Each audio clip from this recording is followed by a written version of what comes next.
가게 안은 짙은 흙냄새와 막 잘린 줄기의 씁쓸한 향기로 가득했다. 김수현은 무릎을 꿇고 앉아 검은 장미인 블랙바카라의 가시를 제거하고 있었다. 그녀의 손은 우아하고 정확했으며 섬세하고 날카로운 가위날이 장미줄기를 스치며 기분 좋은 소리를 냈다. 수십 년 동안 이 일만 해온 장인의 손길 같았다. 그녀는 오직 이 순간에만 존재했다. 그녀의 작은 세상은 꽃, 향기, 그리고 그녀의 손에 든 가위로만 이루어져 있었다. 세상의 모든 소음과 불안정함은 이 가게의 단단한 벽 밖으로 밀려나 있었다. 그녀의 귀에는 음악만이 들렸다. 아름답고 슬픈. 쇼팽의 녹턴, 카운터 위에 놓인 작은 텔레비전에서는 저녁 뉴스가 흘러나오고 있었다. 앵커의 무미건조한 목소리는 의미 없는 배경 소음처럼 그녀의 귀를 스쳐 지나갔다. 그녀는 고개를 숙이고 벨벳 같은 질감의 검붉은 꽃잎 끝으로 갈수록 짙어지는 검은 그림자를 응시했다. 이 꽃은 죽음과 비극을 상징하지만 어떤 이들은 이 꽃에서 가장 완벽한 사랑을 본다고 했다. 수연은 이 꽃을 좋아했다. 그것은 그녀의 내면에서 자라나는 감정과 너무나도 닮아 있었다. 아름답지만 치명적이고 완벽하지만 공허한, 그녀는 이 검은 장미들을 한데 모아 우아한 꽃다발을 만들었다. 그녀의 손은 기계처럼 움직였다. 감정은 이미 오래전에 사라졌다. 그 모든 것들이 완벽하게 위장되었고 그녀의 삶에서 가장 잔인한 순간을 위한 준비였다. 화양연화라는 간판이 가게를 비추고 있었다. 가장 아름답고 행복한 시간. 한때 그녀는 이 이름이 자신의 삶을 정확하게 묘사한다고 믿었다. 하지만 이제는 그저 끔찍한 농담처럼 느껴졌다. 가장 아름다웠던 순간의 허울 아래 가장 추악한 진실이 숨겨져 있었다. 속보입니다. 오늘 저녁 8시경 강원도 미시령 옛길. 정상 부근에서 차량이 가드레일을 들이받고 수십 미터 아래 절벽으로 추락하는 사고가 발생했습니다. 앵커의 목소리가 조금 더 크게 들렸다. 하지만 수연은 계속해서 일을 했다. 그녀는 마지막 가시 하나까지 완벽하게 제거하고 나서야 고개를 들었다. 화면에는 형체를 알아볼 수 없을 정도로 찌그러진 검은색 세단이 보였다. 소방대원들의 다급한 움직임과 깜빡이는 경광등 불빛이 어두운 산속을 어지럽게 비추고 있었다. 차량 운전자는 서울에서 건축가로 활동 중인 40세 박지원 씨. 동승자는 같은 서울에 거주하는 마케팅 회사 팀장 38세 이은서 씨로 신원이 확인되었습니다. 두 사람 모두 현장에서 사망한 것으로 쨍그랑 수연의 손에 들려있던 가위가 바닥으로 떨어졌다. 날카로운 쇠가 바닥에 부딪히는 소리가 정적을 갈랐다. 하지만 그녀는 비명을 지르지도 울부짖지도 않았다. 그녀의 얼굴은 무표정했다. 그녀는 천천히 자리에서 일어나 TV 화면 앞으로 다가갔다. 화면 가득 클로즈업된 남편의 운전면허증 사진. 그리고 그녀의 가장 친한 친구의 해맑게 웃는 증명사진. 사람들은 이것을 비극이라고 말할 것이다. 재능 있는 건축가와 그의 아내 친구가 함께 떠난 여행에서 맞은 끔찍한 사고. 엇갈린 운명신의 잔인한 장난. 하지만 수연은 알았다. 이것은 비극이 아니라, 신의 장난이 아니라 그녀의 오랜 비원의 마지막 장이라는 것을, 이것은 그녀의 복수극의 결말이었다. 그녀는 떨리는 손으로 리모컨을 들어 TV를 껐다. 가게 안은 다시 쇼팽의 녹턴만이 흐르는 고요함으로 돌아왔다. 수연은 바닥에 떨어진 가위를 주워들고 아까 다듬던 블랙바카라 한 송이를 집어들었다. 그리고는 정성스럽게 포장하기 시작했다. 검은색 포장지와 붉은색 리본, 장례식에 어울리는 색 조합이었다. 그래, 그녀는 모든 것을 가졌었다. 사랑스러운 남편, 자상한 친구, 그리고 아름다운 삶, 그리고 그 모든 것이 거짓이었다는 것을 깨달은 그날, 그녀의 세상은 무너져 내렸다. 그리고 그 잔해 속에서 이전의 김수연은 죽고 새로운 그녀가 태어났다. 지독한 고통과 배신감 속에서 피어난 복수라는 이름의 검은 장미 한 송이처럼 그녀의 세상은 세 사람으로 이루어져 있었다. 그녀, 그리고 그녀의 남편 박지원, 마지막으로 그녀의 친구 이은서. 남편 박지원은 유능하고 촉망받는 건축가였다. 그는 언제나 다정했고 그녀의 작은 세상을 존중해 주었다. 그는 그녀의 일에 대해 말로 직접 칭찬하지 않았지만 그녀가 꽃 시장에 갈 때면 말없이 차를 몰아주었고 주말이면 앞치마를 두르고 서툰 솜씨로 파스타를 만들어 주었다. 사람들은 그런 그들을 보며 이상적인 부부라고 말했다. 그리고 그녀에게는 이은서가 있었다. 20살 대학 신입생 환영회에서 처음 만나 그녀의 인생의 절반 가까이를 함께한 친자매나 다름없는 친구. 은서는 그녀와 정반대의 사람이었다. 수연은 조용하고 내향적인 성격이었지만 은서는 언제나 밝고 에너지가 넘쳤다. 그녀는 수연의 꽃집에 단골 손님 1호였고 신상품이 들어오는 날이면 누구보다 먼저 달려와 축하해 주었다. 그들은 완벽한 트리오였다. 은서는 그들의 집에 제 집처럼 드나들었다. 지원은 은서를 친동생처럼 대했고 은서는 지원을 친오빠처럼 따랐다. 그들은 함께 저녁을 먹고 함께 영화를 보고 함께 여행을 떠났다. 수연은 그런 삶에 만족했다. 그녀는 그들이 진심으로 서로를 사랑하고 존중한다고 믿어 의심치 않았다. 그녀가 그들의 세상을, 그들의 비밀스러운 연극을 눈치채기 전까지는 그녀는 매일 밤 잠들기 전 지원의 품에 안겨 그의 심장 소리를 듣는 것을 좋아했다. 규칙적으로 울리는 그의 심장 소리는 세상에서 가장 평화로운 자장가였다. 하지만 어느 날부터인가 그 소리가 조금씩 다르게 들리기 시작했다. 너무 빠르거나 혹은 너무 느리게, 마치 거짓말을 하는 사람의 심장처럼. 그녀는 그저 그가 회사 일로 스트레스를 많이 받기 때문이라고 생각했다. 그의 셔츠에 밴 낯선 향수 냄새도, 잦아진 야근과 주말 출장도 모두 그의 성공을 위한 과정이라고 애써 믿었다. 은서가 요즘 들어 부쩍 지원의 회사 근처에서 약속을 잡는 일이 많아진 것도 그저 우연의 일치라고 생각했다. 그래, 그녀는 믿고 싶었다. 그녀가 공들여 쌓아 올린 이 완벽한 행복의 성이 사소한 의심 따위로 무너지게 둘 수는 없었다. 그녀는 눈을 감고 귀를 막았다. 진실이 문을 두드려도 애써 외면했다. 진실을 마주하는 것이 두려웠다. 그녀의 세상은 언제나 꽃들로 가득했다. 그녀는 꽃을 사랑했고 꽃과 함께하는 그녀의 일상을 사랑했다. 그녀의 세상은 견고하고 아름답고 평화로웠다. 남편은 그녀의 꽃을 좋아했다. 오늘도 우리 집은 꽃향기 덕분에 천국이네. 당신 덕분이야. 수연아. 야근을 마치고 돌아온 지원은 현관에 들어서자마자 넥타이를 느슨하게 풀며 말했다.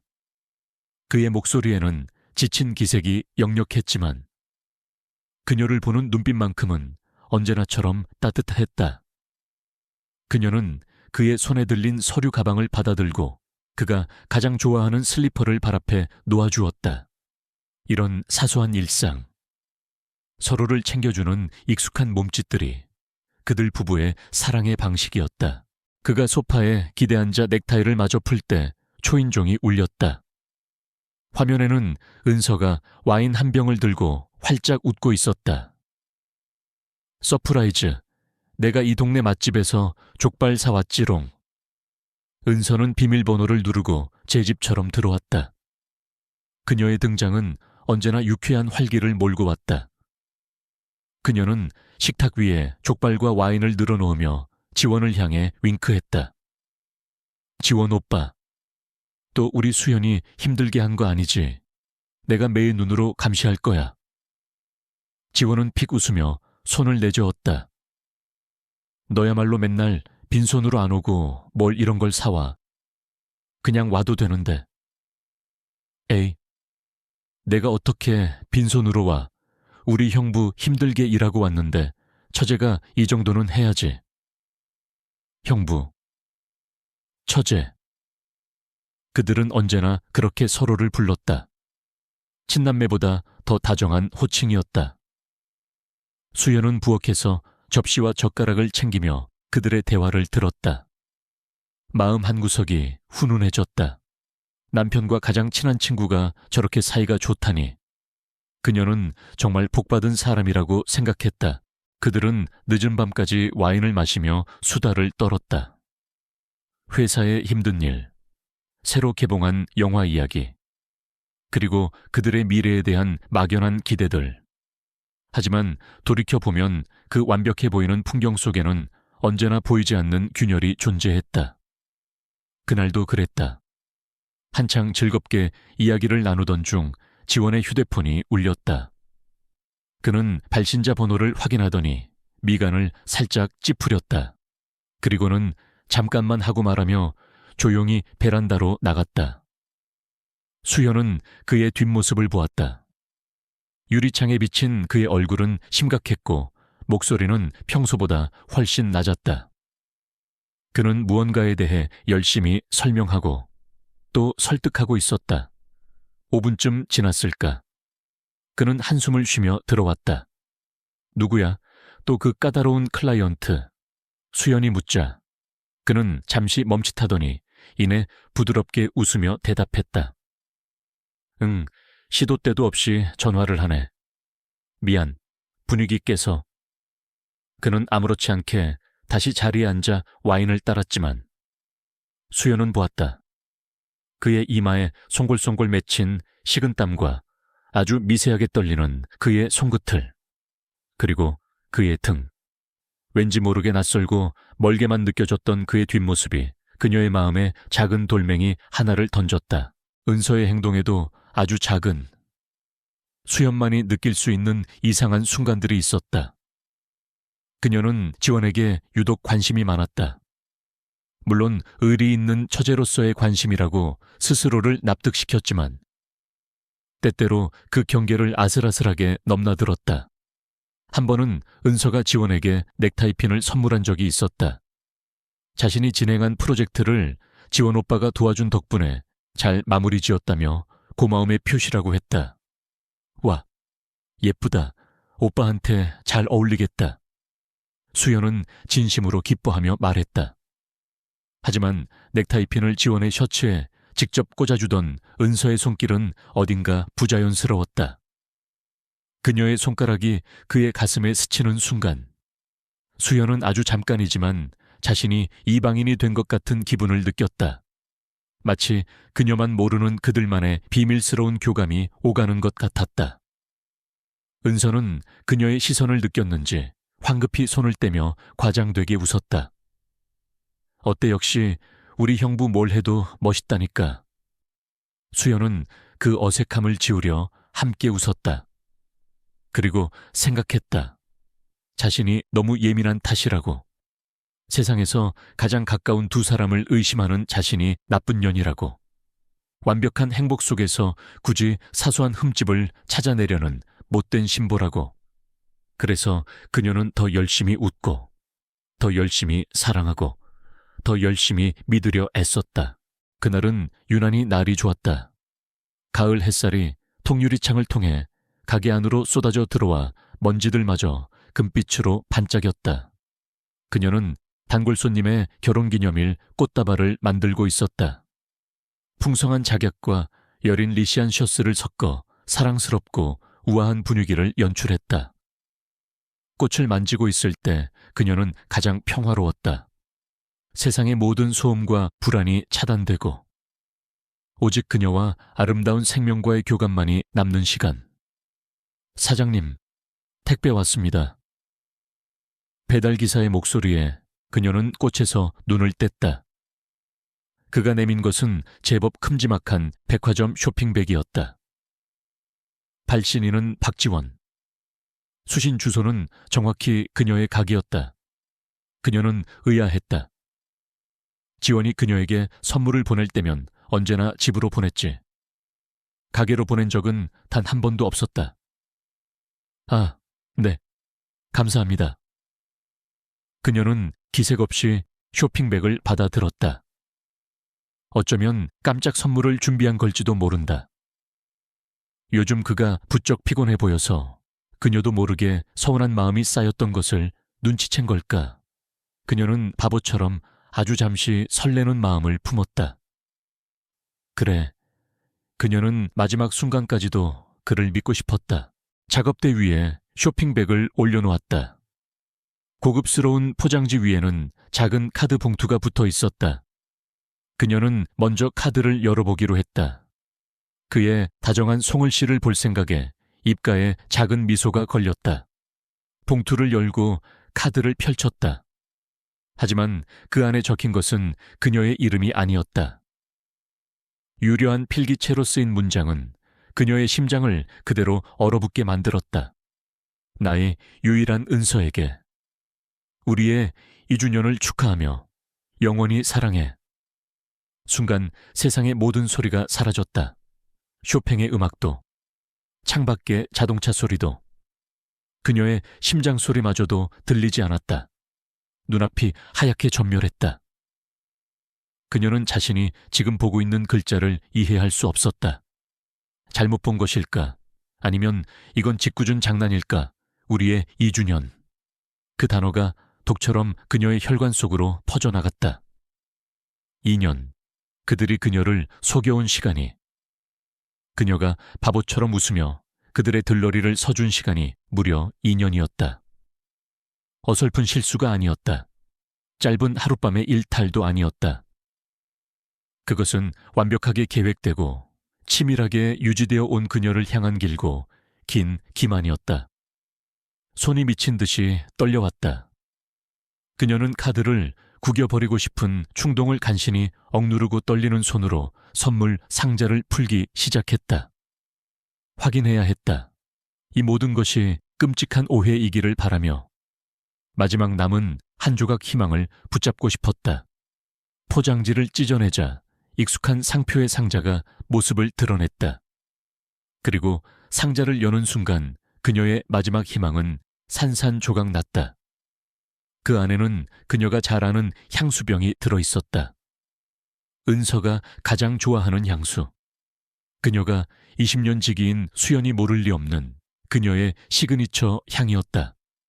그리고 이것은 지난 몇 달간 지원의 셔츠에서, 그의 차 안에서, 그의 베개에서 희미하게 풍겨오던 바로 그 낯선 향기였다. 아, 나도 모르게 신음이 터져 나왔다. 숨을 쉴 수가 없었다. 가게 안을 가득 채운 꽃향기가 역겹게 느껴졌다. 머릿속에서 모든 퍼즐 조각이 비명을 지르며 제자리를 찾아갔다. 그의 잦았던 야근, 주말 출장, 베란다에서 나누던 은밀한 통화, 은서가 지원의 회사 근처에서 잡던 수많은 약속들, 그리고 지원을 바라보던 그녀의 그 미묘한 눈빛까지 모든 것이 하나의 끔찍한 그림으로 완성되었다. 그녀는 바닥에 주저앉았다. 구역질이 치밀어 올랐다. 그녀가 살아온 지난 10년의 결혼 생활, 20년의 우정이 한순간에 쓰레기 더미가 되어버렸다. 그녀는 그녀의 인생에서 가장 아름다운 시간이라고 믿었던 화양연화의 한가운데서 가장 추악한 배신의 민낯과 마주하고 있었다. 얼마나 그렇게 있었을까? 그녀의 휴대폰이 울렸다. 화면에 뜬 이름은 나의 사랑 은서였다. 심장이 바닥으로 곤두박질 쳤다. 그녀는 숨을 골랐다. 눈물은 나오지 않았다. 이상할 정도로 머리가 차갑게 식어내렸다. 그녀는 통화 버튼을 눌렀다. 여보세요. 그녀의 목소리가 아니었다. 감정이란 감정은 모두 소거된 낯선 여자의 목소리였다. 수연아, 뭐 해 목소리가 왜 그래? 어디 아파? 수화기 넘어 은서의 목소리는 언제나처럼 명랑하고 다정했다. 그 다정함이 이제는 칼날이 되어 그녀의 심장을 후볐다. 아니, 괜찮아. 그냥 꽃 정리하느라 좀 피곤해서.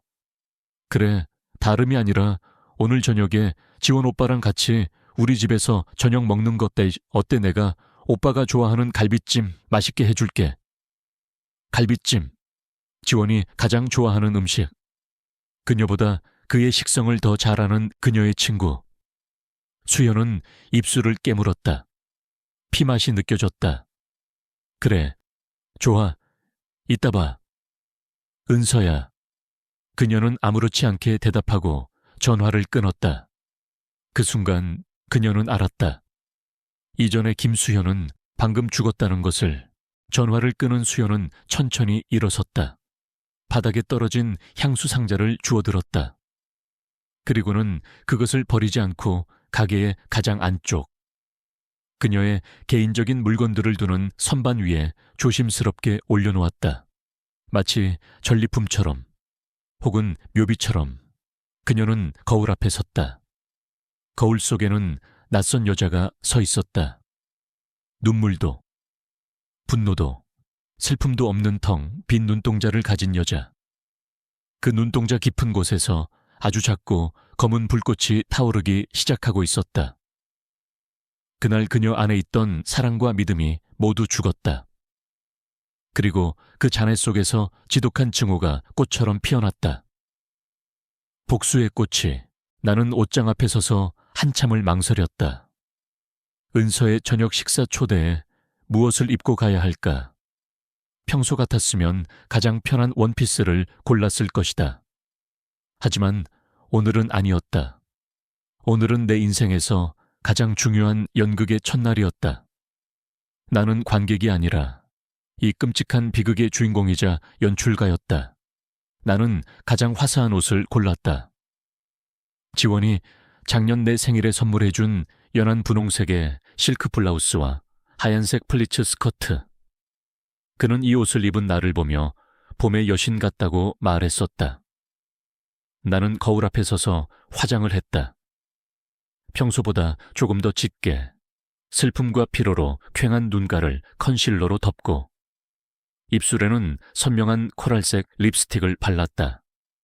거울 속의 나는 완벽하게 평소와 같은, 평소보다 조금 더 행복해 보이는 김수연이었다. 지옥을 품은 채 천국의 미소를 짓는 여자.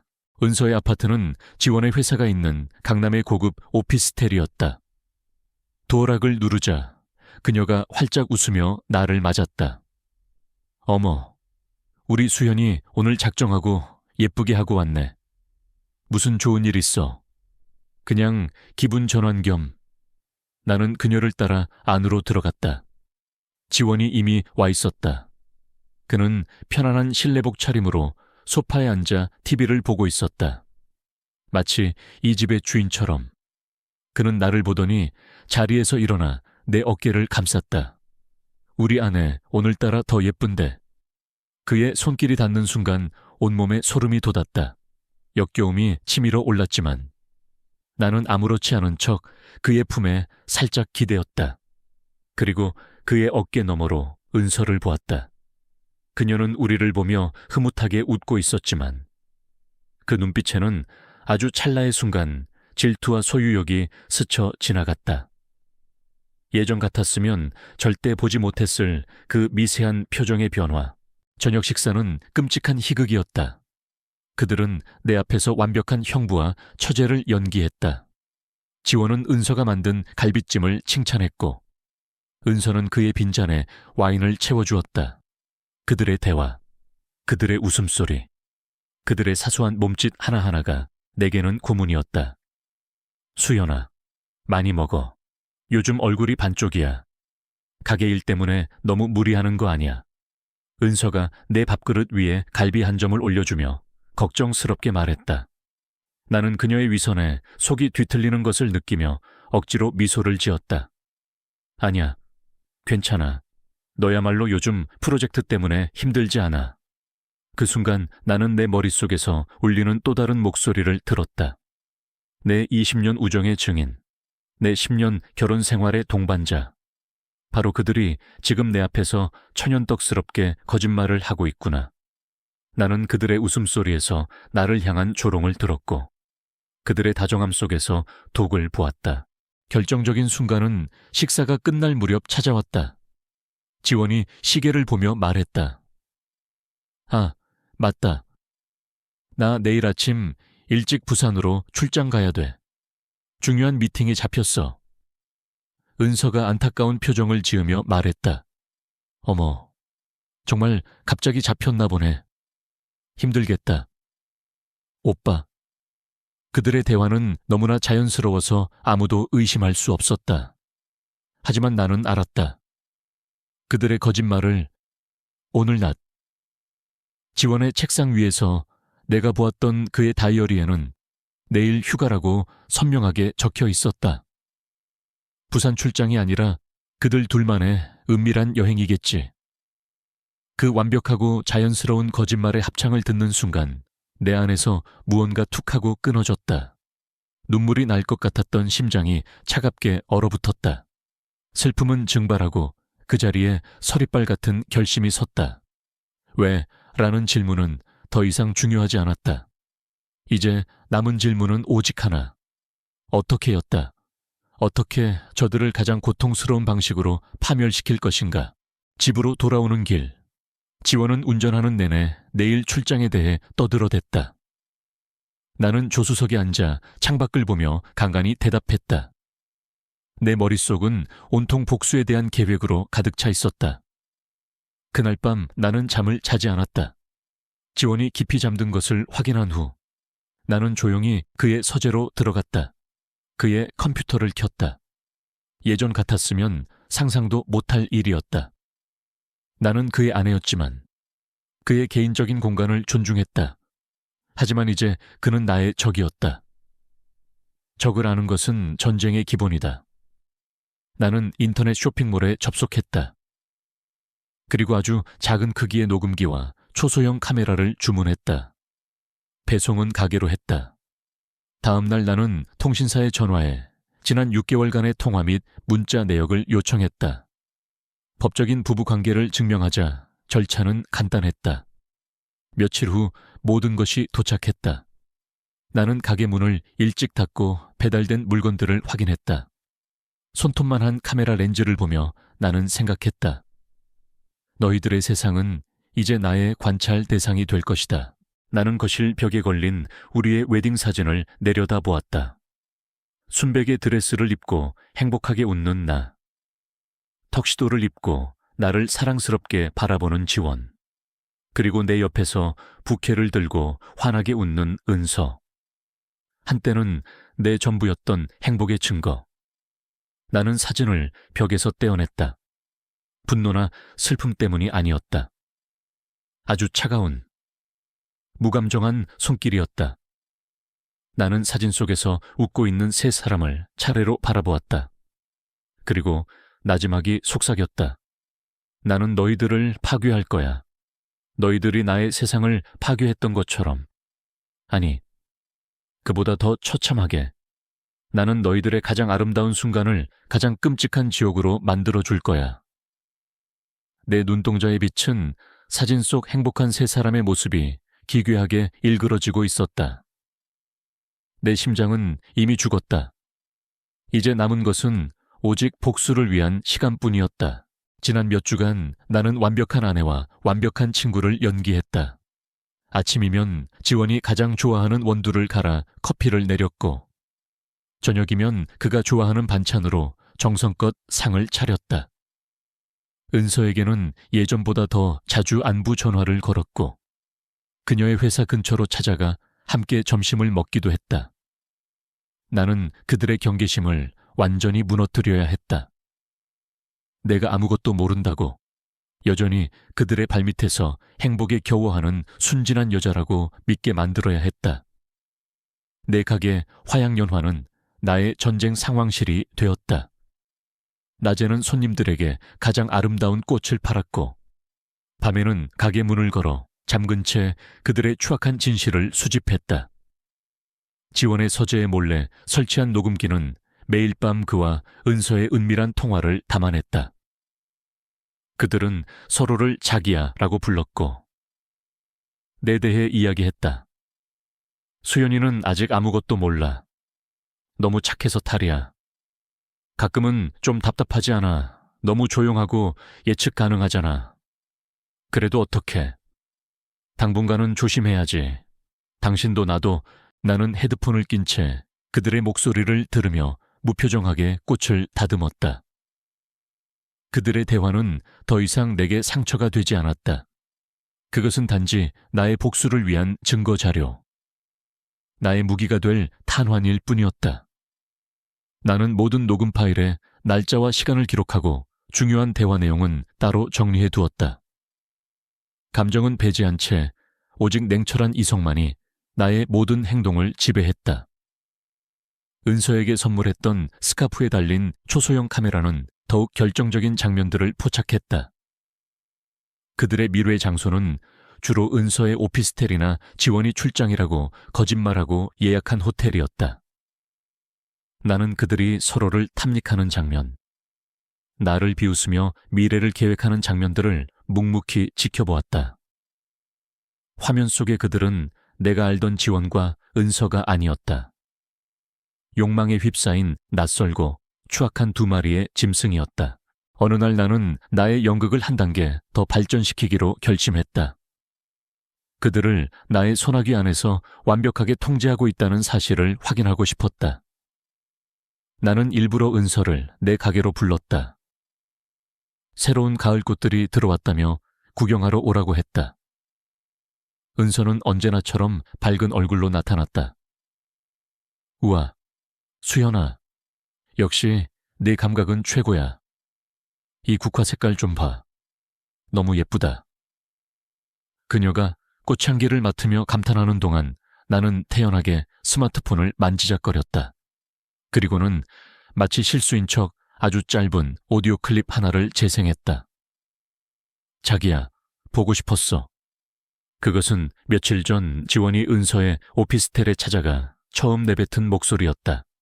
아주 짧은 순간이었지만 가게 안을 울린 것은 분명 지원의 목소리였다. 은서의 얼굴이 순간 굳어졌다.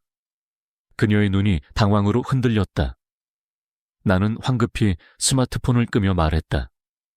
어머, 이게 왜 재생됐지? 미안. 노래 들으려고 했는데 잘못 눌렀나 봐. 나는 바보처럼 웃으며 상황을 무마했다. 은서는 잠시 말을 잇지 못하더니 이내 억지 미소를 지으며 대답했다. 아, 괜찮아. 그럴 수도 있지. 뭐, 그녀는 애써 아무렇지 않은 척했지만 나는 그녀의 손이 미세하게 떨리고 있는 것을 놓치지 않았다. 그녀는 그날 평소보다 일찍 가게를 나섰다.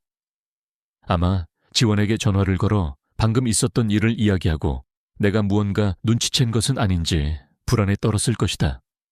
나는 혼자 남아 미소 지었다. 차갑고 만족스러운 미소였다. 그래, 바로 이거다.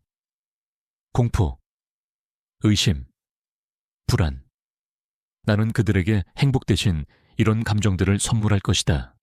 그들이 스스로의 거짓말이라는 감옥 속에서 서서히 미쳐가도록 만들 것이다.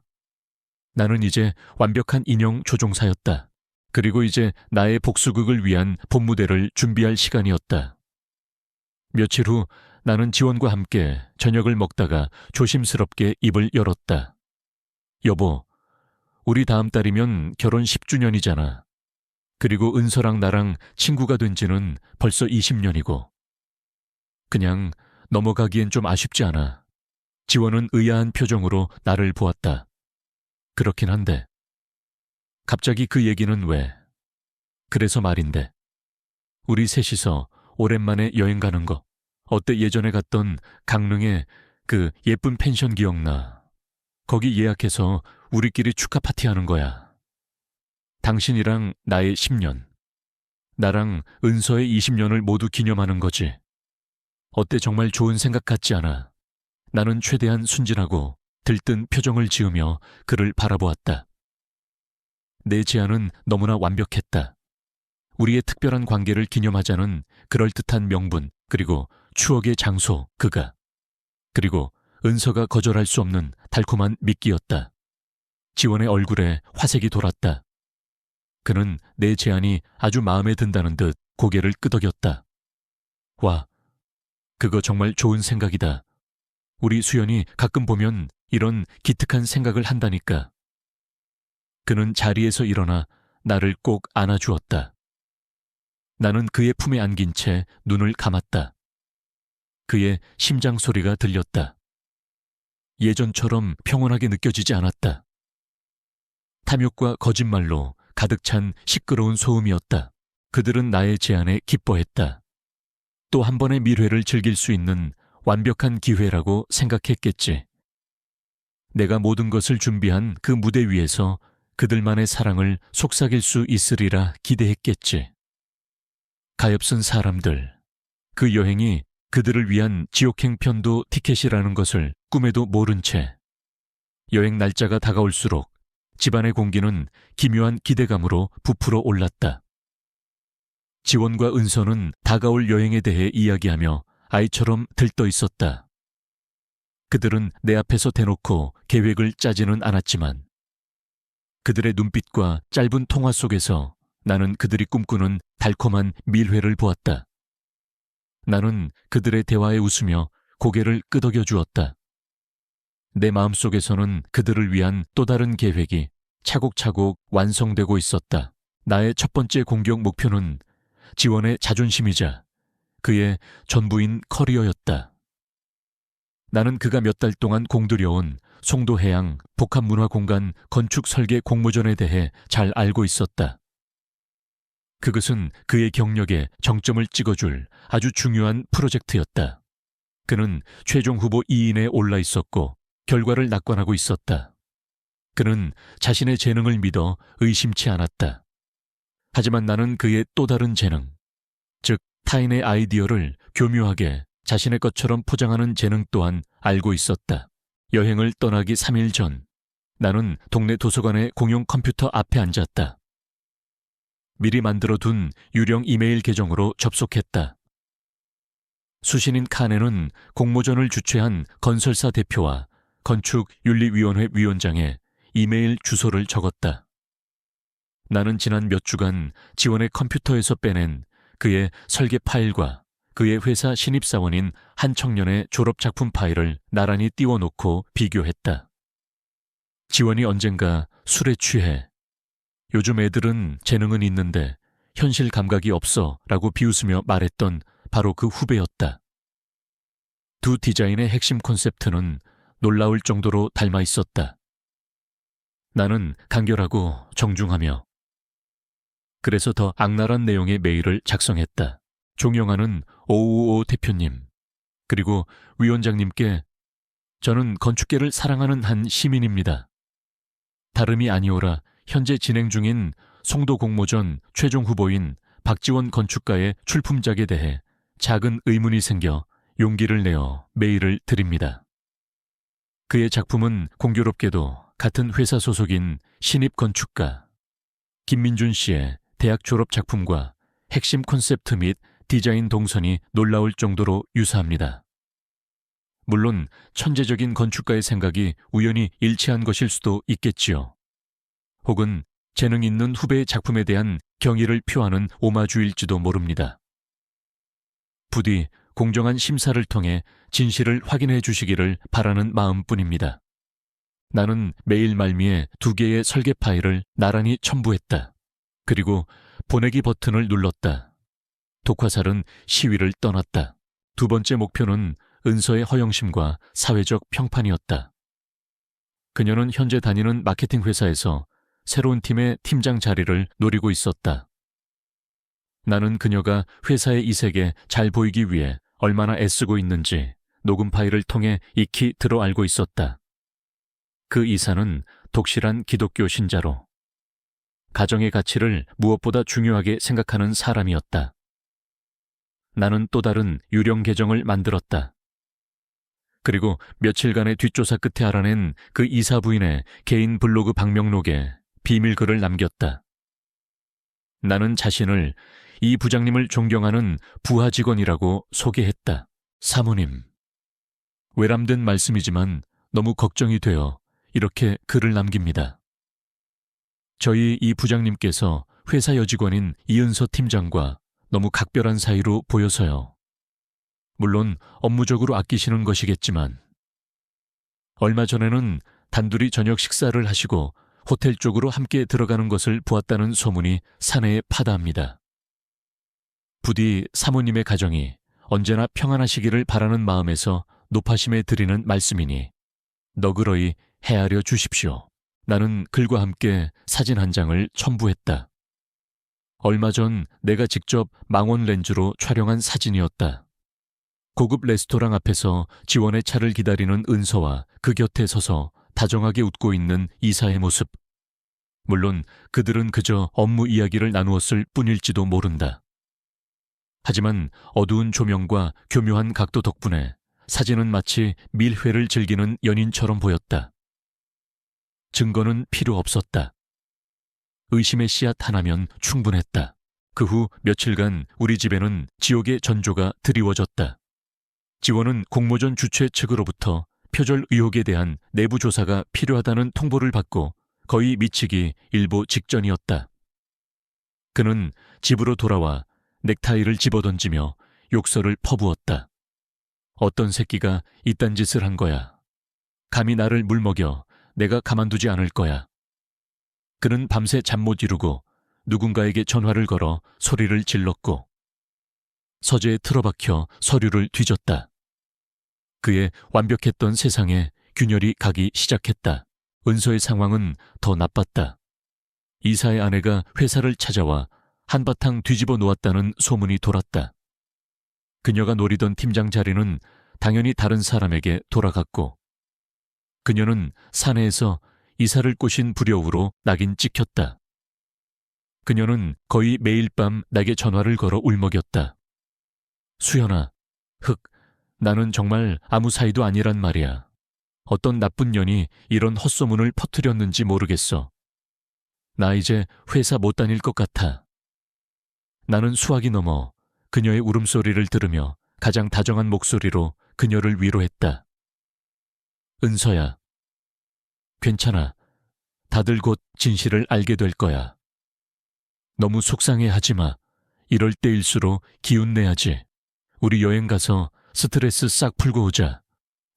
응, 닥치. 나의 위로는 그들에게 가장 달콤한 독이었다. 그들은 자신들이 겪는 불행이 외부에 알 수 없는 적에게서 비롯된 것이라고 믿었다. 감히 상상조차 하지 못했다. 자신들의 숨통을 조여오는 그 손이 자신들이 가장 믿고 의지하는 내 손이라는 것을. 여행 전날 밤 그들은 지쳐 있었다. 망가진 자존심과 불안감에 시달리며 다가오는 여행을 유일한 탈출구처럼 여기고 있었다. 나는 그들을 위해 정성껏 여행 가방을 쌌다. 그들은 몰랐다. 그들이 도망치려는 바로 그 지옥이 사실은 내가 준비한 이 여행 가방 안에 고스란히 담겨 있다는 것을. 이제 곧 나의 복수극 2막이 오를 시간이었다. 강릉으로 향하는 차 안의 공기는 미묘하게 무거웠다. 나는 일부러 가장 신나는 음악을 틀고 창밖 풍경을 보며 감탄사를 내뱉었다. 하지만 운전대를 잡은 지원의 턱은 긴장으로 단단히 굳어 있었고 뒷좌석에 앉은 은서는 창밖만 멍하니 바라볼 뿐이었다. 그들은 각자의 지옥에 갇혀 있었다. 그리고 나는 두 개의 지옥을 연결하는 유일한 사람이었다. 우리가 도착한 펜션은 몇 년 전의 모습 그대로였다. 소나무 숲에 둘러싸인 아담한 목조 건물, 그리고 그 너머로 보이는 푸른 동해 바다. 이곳은 우리의 행복한 추억이 깃든 장소였다. 나는 그 추억을 나의 복수를 위한 무대 장치로 쓸 생각이었다. 우와, 그대로다. 하나도 안 변했네. 나는 정말 기쁘다는 듯이 말했다. 사실 나는 어제 미리 이곳에 다녀갔다. 펜션 사장님께는 남편과 친구를 위한 깜짝 파티를 준비하고 싶다고 말하고 우리가 묵을방 2개와 거실에 미리 손을 써두었다. 아주 작은 크기의 카메라 렌즈들이 이제 그들의 모든 것을 기록할 것이다. 그날 저녁, 우리는 테라스에서 바비큐 파티를 열었다. 숯불 위에서 고기 익는 소리와 파도 소리가 어우러졌다. 나는 와인을 따르며 자연스럽게 대화의 물꼬를 텄다. 은서야, 회사 일은 좀 괜찮아. 그 이상한 헛소문 퍼뜨린 사람. 혹시 짐작 가는 사람이라도 있어? 너한테 질투심 느끼는 동료라든지. 내 순진한 질문에 은서는 기다렸다는 듯이 한숨을 쉬며 하소연을 늘어놓았다. 말도 마. 수연아, 아무리 생각해도 누군가 나를 모함하려는 게 분명해. 정말 미쳐버릴 것 같아. 나는 그녀의 어깨를 토닥여주며 시선은 지원을 향했다. 그리고는 마치 방금 생각났다는 듯이 말했다. 그러고 보니 지원 씨, 당신도 요즘 회사 일로 힘들잖아. 누가 자꾸 익명으로 투서를 넣는다고 하지 않았어. 당신을 시기하는 후배 짓인 것 같다고. 내 말에 지원과 은서의 눈빛이 허공에서 부딪혔다. 둘 다 똑같은 생각을 했을 것이다. 우리를 동시에 공격하는 익명의 적이 있다. 나는 그들이 나를 의심의 선상에서 완벽히 제외하도록 공동의 적을 만들어준 셈이다. 그날 밤 나는 복수의 다음 단계를 실행에 옮겼다. 지원이 샤워를 하러 들어간 사이에 나는 그의 휴대폰을 집어들었다. 그리고 은서에게 문자를 보냈다. 지원의 말투를 흉내내어 최대한 그럴듯하게. 은서야, 가만히 생각해보니 너네 회사 일 혹시 나 때문에 생긴 거 아니야? 내 프로젝트에 문제 생긴 거랑 시기가 너무 비슷해서. 만약 우리 관계를 아는 사람이 있다면 너나 나. 둘 중 한 명의 주변인이겠지. 조심해야 할 것 같아. 나는 우리 관계를 아는 사람이라는 문장에 힘을 주었다. 이 문자는 위로처럼 보이지만 실은 네가 부주의해서 우리 관계가 발각될 위기에 처했다는 비난을 담고 있었다. 나는 문자를 보낸 후 발신 메시지함에서 흔적을 완벽하게 삭제했다.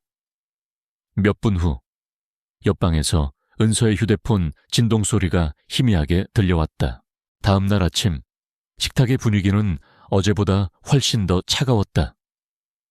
은서는 눈이 퉁퉁 부어 있었고 지원은 이유 모를 짜증에 신경질적으로 커피만 마시고 있었다. 나는 모닝빵을 오븐에 넣으며 두 사람의 눈치를 살폈다. 마침내 내가 빵을 가지러 부엌으로 들어간 사이 일이 터졌다. 은서가 참지 못하고 지원에게 따져 물었다. 거실에 설치된 카메라가 그들의 모습을 생생히 담고 있었다. 오빠, 어젯밤에 보낸 문자. 뭐야, 그게 무슨 뜻이야? 내가 조심성이 없어서 오빠한테까지 피해를 줬다는 뜻이냐고. 지원은 황당한 표정으로 그녀를 바라보았다. 문자 무슨 소리야? 나 어젯밤에 너한테 문자 보낸 적 없어. 없다고 멀쩡히 내 폰에 찍혀 있는데 이제 와서 발뺌하는 거야. 오빠, 정말 너무한다. 어떻게 나한테 책임을 떠넘길 수가 있어? 아니, 무슨 말을 하는 거야. 난 정말 보낸 적이 없다니까. 그들의 신뢰는 그렇게 무너져 내렸다. 은서에게 지원은 위기의 순간에 자신을 버리고 책임을 전가하는 비겁한 남자가 되었다. 지원에게 은서는 있지도 않은 일로 자신을 몰아붙이는 히스테릭하고 믿을 수 없는 여자가 되었다. 그들은 서로에게 가장 날카로운 말들을 쏟아내며 상처를 입혔다. 나는 타이밍을 맞춰 부엌에서 나왔다. 무슨 일이야? 너희 둘 아침부터 왜 이렇게 싸워? 여행 와서까지 이럴 거야. 나는 어리둥절한 표정으로 그들 사이에 섰다. 그리고는 각자를 따로 위로했다. 지원에게는 은서가 요즘 너무 예민해서 그래. 그냥 네가 좀 이해해줘.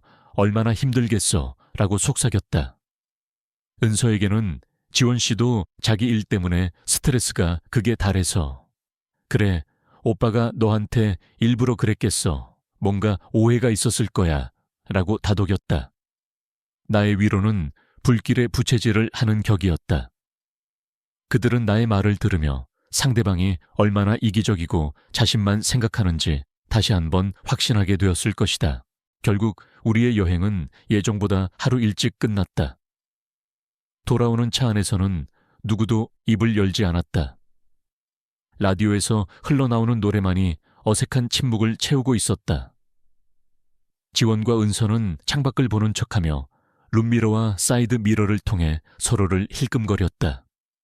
그 눈빛에는 분노와 원망, 그리고 경계심이 가득했다.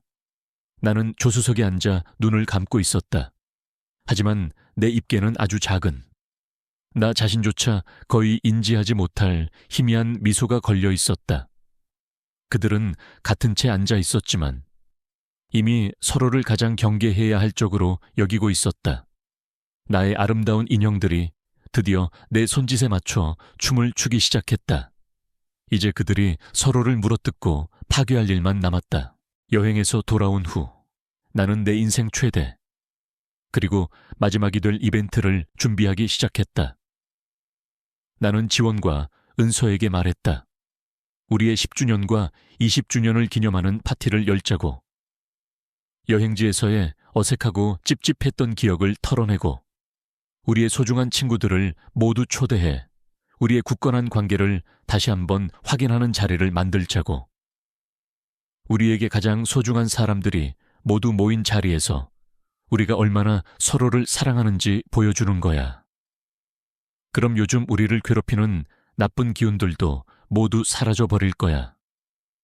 나는 가장 순수한 믿음이 담긴 얼굴로 그들을 설득했다. 그들은 내 제안을 거절하지 못했다.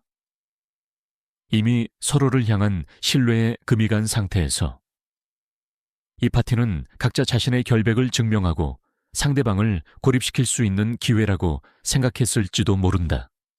혹은 이 어색한 관계를 봉합할 마지막 기회라고 여겼을 수도 있다. 이유가 무엇이든 그들은 내 덫 안으로 제 발로 걸어 들어왔다. 파티는 주말 저녁 우리 집 정원에서 열렸다. 나는 며칠 동안 정원을 꾸몄다. 수백 개의 작은 정우를 나무에 매달아 밤하늘의 별처럼 반짝이게 만들었고, 테이블마다 내가 가장 아끼는 흰색 수국과 델피니움을 풍성하게 꽂았다. 음식은 최고급 케이터링 업체에 주문했다.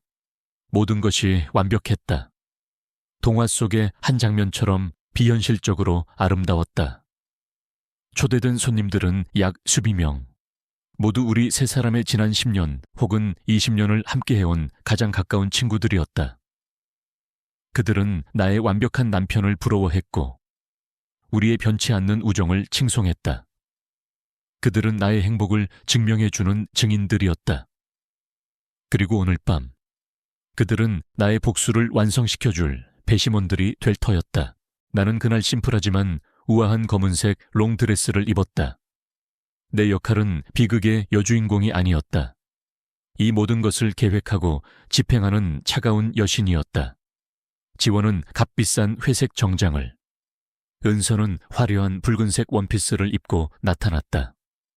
그들은 억지로 웃으며 손님들을 맞았지만 나는 그들의 미소 뒤에 숨겨진 불안과 경계심을 읽을 수 있었다. 파티는 화기애애한 분위기 속에서 시작되었다. 와인이 오가고 맛있는 음식과 즐거운 웃음소리가 정원을 가득 메웠다. 나는 완벽한 안주인이었다.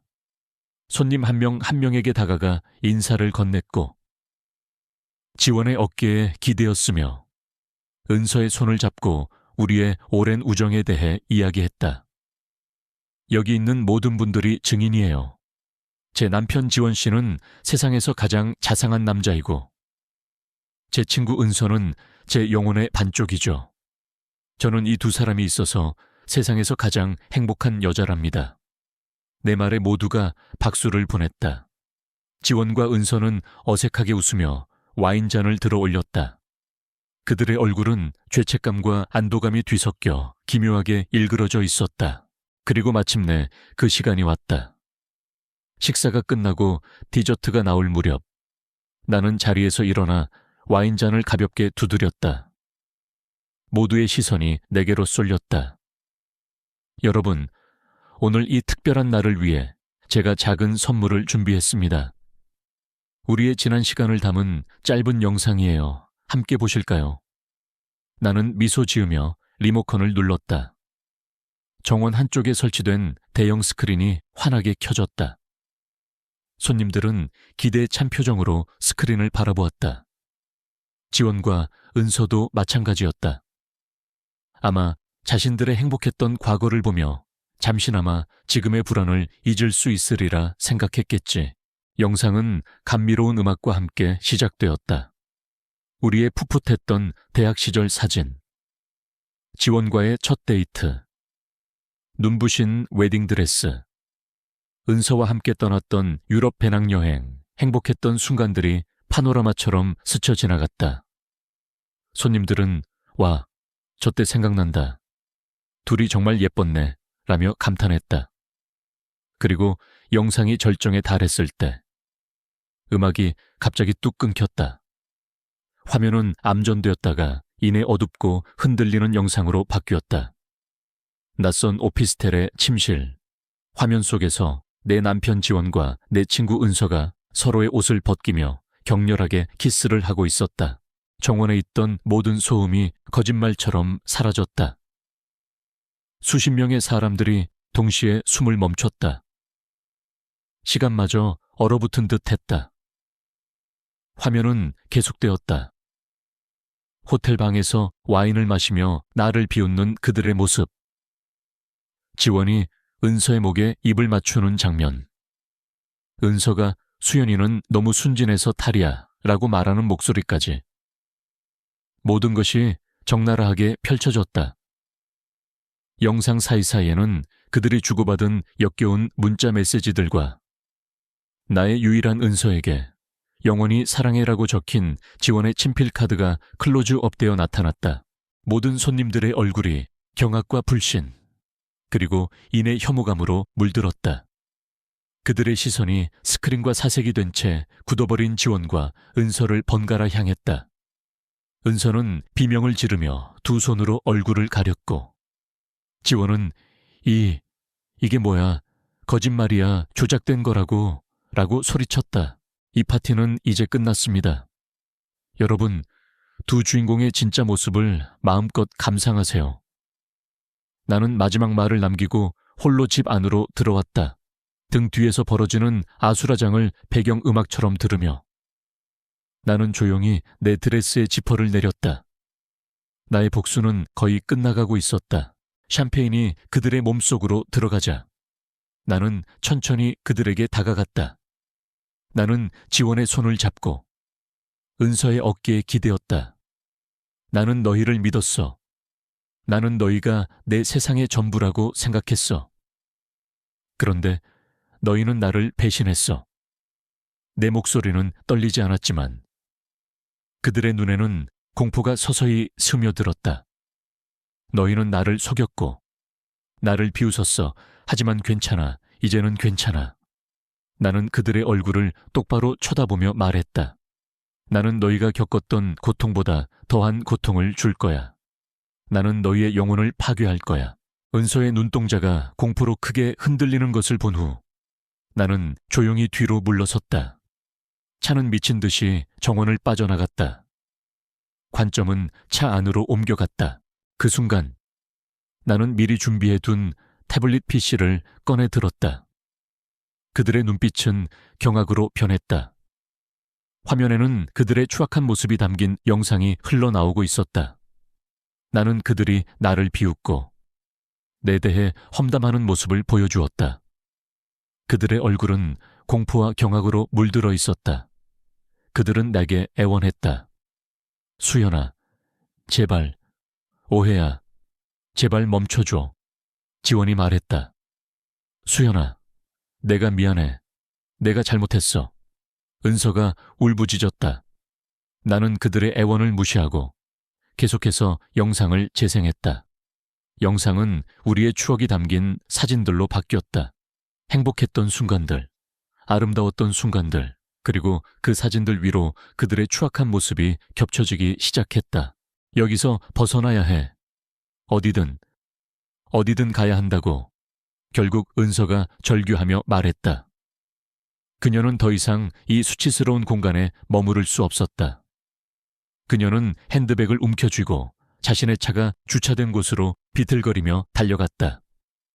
지원도 망설였다. 하지만 그에게도 이곳은 지옥이었다. 그는 이성을 잃은 채 은서의 뒤를 따라 채에 올라탔다. 그들은 지금 이 순간을 벗어날 수만 있다면 어디라도 좋다고 생각했다. 그들은 더 이상 견딜 수 없었다. 그들은 나를 밀치고 정원 밖으로 뛰쳐나갔다. 나는 그들을 쫓지 않았다. 나는 그저 그들이 사라지는 모습을 지켜보았다. 나는 그들이 얼마나 고통스러워할지 알고 있었다. 나는 그들이 얼마나 절망할지 알고 있었다. 나는 그들이 얼마나 자신들을 혐오하게 될지 알고 있었다. 나의 복수는 이제 시작이었다. 그들은 도망쳤지만 나는 그들의 영혼을 파괴하는 데 성공했다. 그들은 이제 더 이상 서로를 믿을 수 없을 것이다. 그들은 이제 더 이상 서로를 사랑할 수 없을 것이다. 그들은 이제 더 이상 자신을 사랑할 수 없을 것이다. 저 악마 같은 년, 마지막까지 우리를 저주하고 있어. 은서가 울부짖으며 운전대를 세게 잡았다. 지원은 옆에서 소리쳤다. 정신 차려. 이은서 운전 똑바로 안 해주고 싶어 환장했어. 그들은 서로에게 다시 고함을 지르기 시작했다. 그들의 분노와 공포가 빗속의 좁은 차 안에서 폭발하고 있었다. 나는 혼자 정원에 남았다. 쏟아지는 빗속에서 나는 텅 빈 눈으로 그들의 차가 사라지는 것을 지켜보았다. 그들의 차가 멀어질수록 내 마음속의 공허는 더욱 커져갔다. 나는 이겼다. 하지만 나는 모든 것을 잃었다. 나는 나의 사랑을 잃었고, 나의 우정을 잃었고, 나의 행복을 잃었다. 그리고 나는 나 자신을 잃었다. 나는 이제 더 이상 내가 아니었다. 나는 복수라는 이름의 악마가 되었다. 나는 조용히 자리에서 일어났다. 그리고는 마이크를 잡았다. 내 목소리는 놀라울 정도로 차분하고 명료했다. 조작이 아니에요. 여러분, 이것이 지난 2년간 제 등 뒤에서 펼쳐진 제 남편과 제 가장 친한 친구의 진짜 모습입니다. 나는 스크린을 가리켰다. 저는 오늘 저의 결혼 10주년과 우정 20주년을 기념하고 싶었습니다. 그리고 동시에 그 기념의 끝을 알리고 싶었습니다. 나는 천천히 지원에게로 걸어갔다. 그는 뒷걸음질치다 의자에 걸려 넘어질 뻔했다. 지원 씨, 당신은 내게 세상의 전부였죠. 하지만 당신에게 나는 그저 당신의 추악한 욕망을 가려줄 편리한 병풍에 불과했군요. 나는 천천히 집 안으로 들어갔다. 빗소리가 모든 것을 씻어내고 있었다. 그들의 비명도, 나의 죄도, 모든 것을. 세상은 이제 아주 고요해질 터였다. 나는 나의 꽃집 화양연화로 돌아갔다. 그곳에는 내가 가장 소중하게 여기는 꽃들이 있었다. 하지만 나는 더 이상 그들의 향기를 맡을 수 없었다. 나는 그들의 아름다움을 볼 수 없었다. 나는 그저 텅 빈 눈으로 그들을 바라볼 뿐이었다. 차는 강원도로 향하는 어두운 국도를 질주했다. 인적이 드문 미시령 옛길, 굽이치는 위험한 산길이었다. 은서는 분노와 아드레날린에 취해 과속을 했다. 그때 그녀의 뇌리에 내 목소리가 메아리쳤다. 브레이크가 좀 밀리는 것 같다고 했지. 젠장. 그녀는 욕설을 뱉으며 앞을 보았다. 급격한 헤어핀 커브가 나타났다. 그녀는 겁에 질려 브레이크를 밟았다. 너무 세게, 너무 갑작스럽게. 차는 끼익. 비명을 지르며 빗길에 미끄러지기 시작했다. 그녀가 공포에 질려 운전대를 반대로 꺾는 순간 차는 중심을 잃고 가드레일을 향해 돌진했다. 그날 밤 나는 모든 것을 내려놓고 정원으로 향했다. 달빛이 쏟아지는 가운데 나는 미리 준비해둔 꽃다발을 들고 있었다. 평소 같았으면 따뜻하고 화사한 색깔의 꽃들로 가득했을 텐데. 오늘은 아니었다. 꽃다발은 온통 검은색과 흰색으로 이루어져 있었다. 순결을 상징하는 하얀 리시안셔스와 죽음을 의미하는 검은 장미. 그리고 그 사이사이에 숨겨진 백합. 백합은 순수와 아름다움을 상징하지만 동시에 고결함과 비극적인 슬픔을 동시에 품고 있는 꽃이었다. 이 꽃다발은 우리의 관계를 그대로 보여주는 것 같았다. 겉으로는 순수하고 아름다워 보이지만 그 속은 이미 죽음과 비극으로 가득 차 있었다. 나는 2층 창문에서 그 모든 광경을 가만히 내려다보고 있었다. 모든 것이 내 예상대로 흘러가고 있었다. 그들의 분노, 그들의 비난, 그리고 그들의 어리석은 도피까지도. 그때 밖에서는 비가 내리기 시작했다.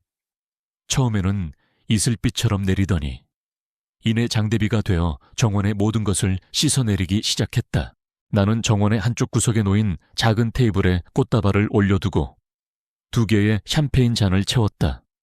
한 잔은 지원을 위한 것이었고 다른 한 잔은 은서를 위한 것이었다. 그리고 나는 4잔을 채웠다. 이것은 건배가 아니라 그들의 추악한 관계에 대한 나의 마지막 축배였다. 나는 그들이 언제 올지 알 수 없었다. 그들은 지금쯤 서로에게 화를 내며 그들의 파멸을 가져온 익명의 적에 대해 이야기하고 있을 것이다. 나는 그들의 불안과 고통을 상상하며 조용히 미소 지었다. 안도의 지원의 마지막 비명. 광각에 가는 굉음과 함께 가드레일이 엿가락처럼 휘어졌다. 차가 공중으로 떠오르는 순간 모든 것이 느리게 보였다. 깨지는 유리창, 허공에 흩날리는 빗방울, 그리고 어둠 속으로 추락하는 무력감, 그리고 모든 것이 고요해졌다. 얼마 후 나는 현관문이 열리는 소리를 들었다. 지원과 은서가 함께 들어왔다. 그들의 얼굴은 창백했고 눈은 충혈되어 있었다. 그들은 나를 보더니 표정이 굳어졌다. 수연아, 지금 뭐 하는 거야? 지원이 조심스럽게 물었다. 파티는 망했어. 손님들도 다 돌아갔고 우리도 이제 가야 할 것 같아. 은서가 말했다. 나는 고개를 저으며 미소 지었다. 파티는 아직 안 끝났어. 마지막 파티는 아직 남았어. 우리 셋만의 파티. 나는 그들을 정원으로 이끌었다. 그들은 불안한 눈빛으로 서로를 쳐다보았다. 그들은 내가 무슨 계획을 꾸미고 있는지 알지 못했다. 그들은 내가 미쳐버렸다고 생각했을 것이다. 파티가 끝난 정원은 폐허와도 같았다. 넘어진 의자, 깨진 와인잔, 짓밟힌 꽃들, 그리고 손님들이 남기고 간 음식물 쓰레기들이 뒤섞여 아수라장을 이루고 있었다. 그 지옥의 한가운데 지원과 은서가 서 있었다. 그들은 더 이상 서로를 사랑스러운 연인으로 보지 않았다. 자신의 인생을 망가뜨린 원수, 자신의 추악한 모습을 비추는 거울로 여기고 있었다. 나는 그들에게 샴페인 잔을 건네고 내 잔을 들어 올렸다. 결혼 10주년, 우정 20주년, 축하해. 내 목소리는 차분했고 그들의 귀에 악마의 속삭임처럼 들렸을 것이다. 그들은 망설였다. 그들은 내가 독이라도 타놓았을까봐 두려워하는 눈치였다. 나는 그들의 불안을 읽고 웃었다. 걱정하지 마. 독은 없어. 이 샴페인은 우리의 행복한 미래를 위한 거야. 나는 그들을 안심시키고 내 잔을 단숨에 비웠다. 그들은 내 모습을 보고 안심한 듯 그들의 잔을 천천히 비웠다. 그들은 여전히 내가 순진하고 어리석은 여자라고 생각했다. 그들의 위선과 오만이 나를 더욱 강하게 만들었다. 나는 텅 빈 정원에 홀로 서서 그들의 차가 남긴 붉은빛의 잔상이 어둠 속으로 완전히 사라질 때까지 지켜보았다. 내 얼굴에는 어떤 표정도 없었다. 나는 천천히 돌아서서 폐허가 된 나의 집으로 들어왔다. 빗소리가 모든 것을 지워주고 있었다. 그들의 비명도, 나의 죄도, 모든 것을. 세상은 이제 아주 고요해질 터였다. 샴페인이 그들의 몸속으로 들어가자 나는 천천히 그들에게 다가갔다.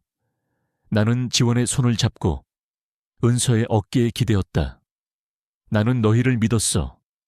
나는 너희가 내 세상의 전부라고 생각했어. 그런데 너희는 나를 배신했어. 내 목소리는 떨리지 않았지만 그들의 눈에는 공포가 서서히 스며들었다. 너희는 나를 속였고 나를 비웃었어. 하지만 괜찮아. 이제는 괜찮아. 나는 그들의 얼굴을 똑바로 쳐다보며 말했다. 나는 너희가 겪었던 고통보다 더한 고통을 줄 거야. 나는 너희의 영혼을 파괴할 거야. 은서의 차 시동이 걸리고 헤드라이트가 어둠을 밝혔다. 그들이 떠나기 직전 나는 조용히 현관문을 열고 밖으로 나갔다. 우산도 쓰지 않은 차에 쏟아지는 비를 온몸으로 맞으며 천천히 그들의 차로 다가갔다. 운전석에 앉은 은서는 창문 너머의 나를 발견하고는 증오의 찬 눈으로 노려보았다. 나는 그녀의 차창을 가볍게 두드렸다. 그녀는 마지못해 창문을 조금 내렸다. 빗물과 그녀의 눈물이 뒤섞인 얼굴이 보였다. 나는 가장 상냥하고 가장 걱정스러운 목소리로 말했다. 내 목소리가 빗소리에 묻히지 않도록. 그러나 너무 크지 않게. 오직 그들 두 사람에게만 들릴 정도로. 그 순간 나는 미리 준비해둔 태블릿 PC를 꺼내 들었다. 그들의 눈빛은 경악으로 변했다. 화면에는 그들의 추악한 모습이 담긴 영상이 흘러나오고 있었다. 나는 그들이 나를 비웃고 내 대해 험담하는 모습을 보여주었다. 그들의 얼굴은 공포와 경악으로 물들어 있었다. 그들은 내게 애원했다. 수연아, 제발, 오해야. 제발 멈춰줘. 지원이 말했다. 수연아, 내가 미안해. 내가 잘못했어. 은서가 울부짖었다. 나는 그들의 애원을 무시하고 계속해서 영상을 재생했다. 영상은 우리의 추억이 담긴 사진들로 바뀌었다. 행복했던 순간들, 아름다웠던 순간들, 그리고 그 사진들 위로 그들의 추악한 모습이 겹쳐지기 시작했다. 나는 다시 나의 꽃집 화양연화에 앉아있다. 모든 것이 끝난 지 한 달이 지났다. 시간은 모든 것을 무심하게 흘려보냈다. 텔레비전에서는 더 이상 그들의 사고 소식이 나오지 않았다. 세상은 새로운 비극과 새로운 가십으로 빠르게 넘어가고 있었다. 사람들은 나를 비운의 여인이라고 불렀다. 한순간에 남편과 가장 친한 친구를 모두 잃은 가엾은 여자. 가게를 찾아온 손님들은 꽃을 사는 대신 위로를 건넸다. 사장님 힘내세요. 시간이 약일 거예요. 나는 그들에게 희미하게 웃으며 고개를 끄덕였다. 걱정해 주셔서 감사합니다. 내 영희는 완벽했다. 그 누구도 내 미소 뒤에 숨겨진 거대한 공허를 눈치채지 못했다. 그들은 더 이상 견딜 수 없었다. 그들은 나를 밀치고 정원 밖으로 뛰쳐나갔다. 나는 그들을 쫓지 않았다. 나는 그저 그들이 사라지는 모습을 지켜보았다. 나는 그들이 얼마나 고통스러워할지 알고 있었다. 나는 그들이 얼마나 절망할지 알고 있었다. 나는 그들이 얼마나 자신들을 혐오하게 될지 알고 있었다. 나의 복수는 이제 시작이었다. 그들은 도망쳤지만 나는 그들의 영혼을 파괴하는 데 성공했다. 그들은 이제 더 이상 서로를 믿을 수 없을 것이다. 그들은 이제 더 이상 서로를 사랑할 수 없을 것이다. 그들은 이제 더 이상 자신을 사랑할 수 없을 것이다. 정원은 이제 완벽한 아수라장이었다. 손님들의 수군거림, 욕설, 탄식이 뒤섞였다. 누군가는 지원의 멱살을 잡았고 누군가는 은서에게 손가락질하며 침을 뱉었다. 그들이 그토록 지키고 싶어 했던 사회적 체면과 명예가 산산조각 나고 있었다. 나는 그 지옥 같은 풍경을 가만히 내려다보았다. 내 마음속에는 어떤 감정도 일어나지 않았다. 기쁨도, 슬픔도, 통쾌함도 없었다. 오직 텅 빈 공허함만이 존재했다.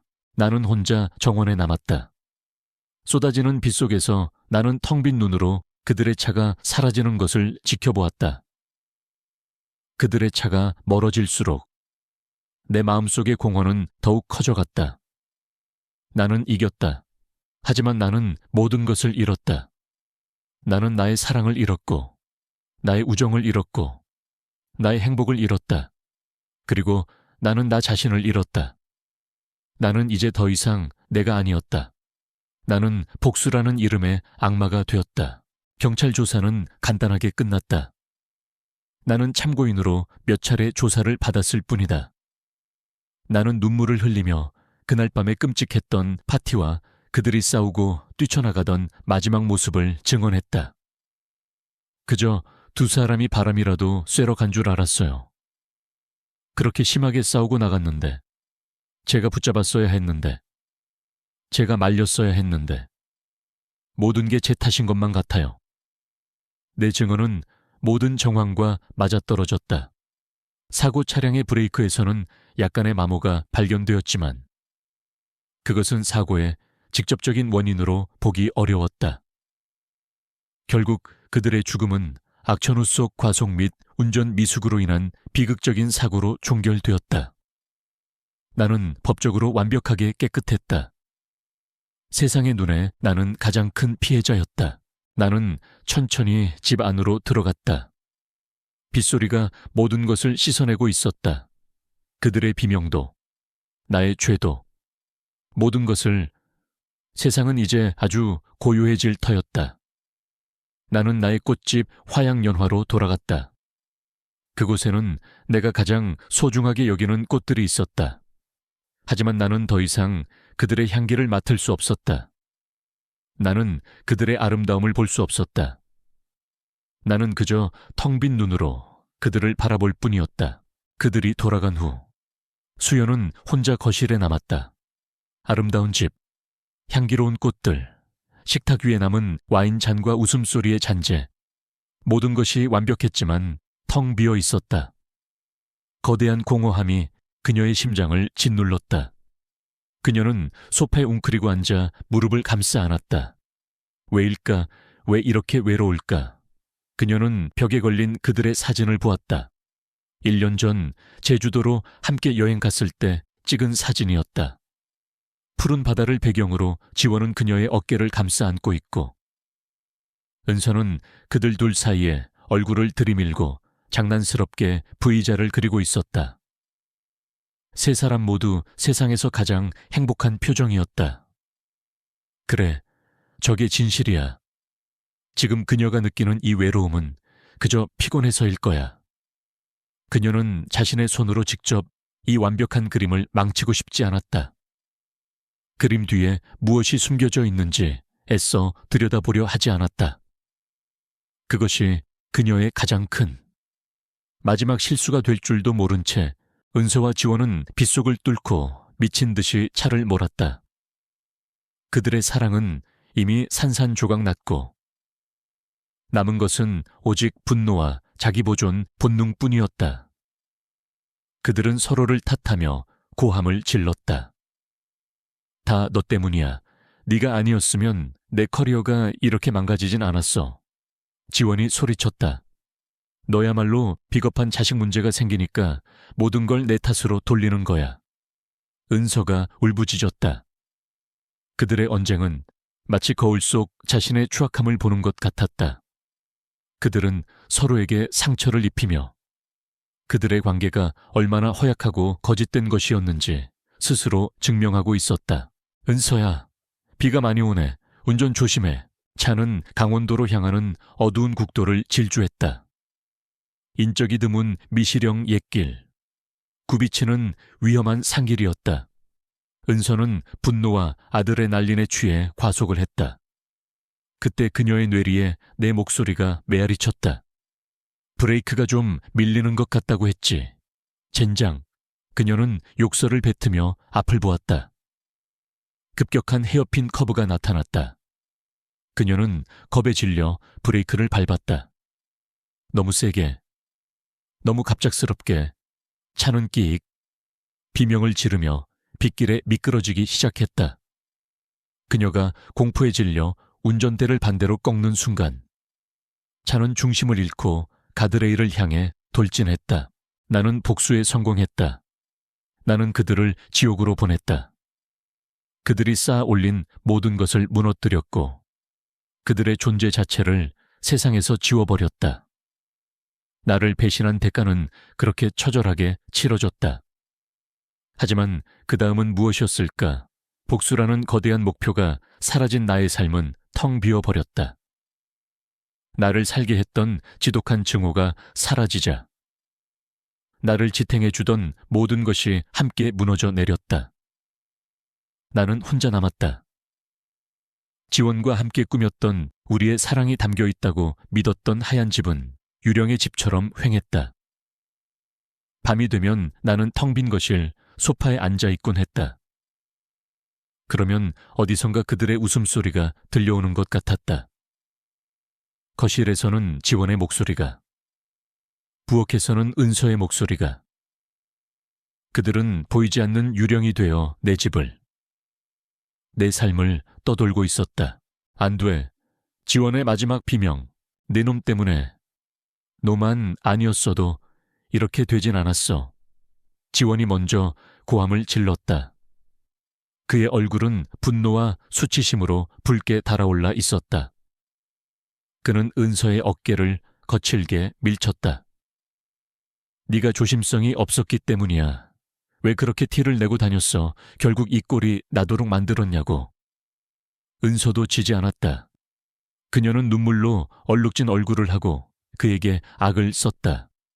붉은 드레스는 흙과 와인으로 더러워져 있었다. 내 탓이라고. 비겁한 자식 문제가 생기니까 모든 걸 내 탓으로 돌리는 거야. 너야말로 끝까지 아내를 속여먹을 자신이 없었잖아. 그러니 이렇게 된 거지. 쾅 가드레일이 엿가락처럼 휘어졌다. 차가 공중으로 떠오르는 순간 모든 것이 느리게 보였다. 깨지는 유리창, 허공에 흩날리는 빗방울, 그리고 어둠 속으로 추락하는 무력감, 그리고 모든 것이 고요해졌다. 나는 더 이상 꽃의 향기를 맡을 수 없었다. 수천 송이의 꽃에 둘러싸여 있어도 내 코는 아무것도 느끼지 못했다. 아름다운 색깔들은 모두 빛바랜 흑백 사진처럼 보였다. 한때 나에게 가장 큰 위안이었던 나의 꽃집은 이제 나를 가두는 가장 아름다운 감옥이 되었다. 나는 이겼다. 하지만 나는 모든 것을 잃었다. 남편, 친구, 그리고 나 자신. 복수라는 이름의 악마는 그들의 목숨을 대가로 나의 영혼을 가져가 버렸다. 나는 더 이상 웃는 법도, 우는 법도 잊어버렸다. 내 안에는 아무런 감정도 남아있지 않았다. 나는 텅 빈 정원에 홀로 서서 그들의 차가 남긴 붉은빛의 잔상이 어둠 속으로 완전히 사라질 때까지 지켜보았다. 내 얼굴에는 어떤 표정도 없었다. 나는 천천히 돌아서서 폐허가 된 나의 집으로 들어왔다.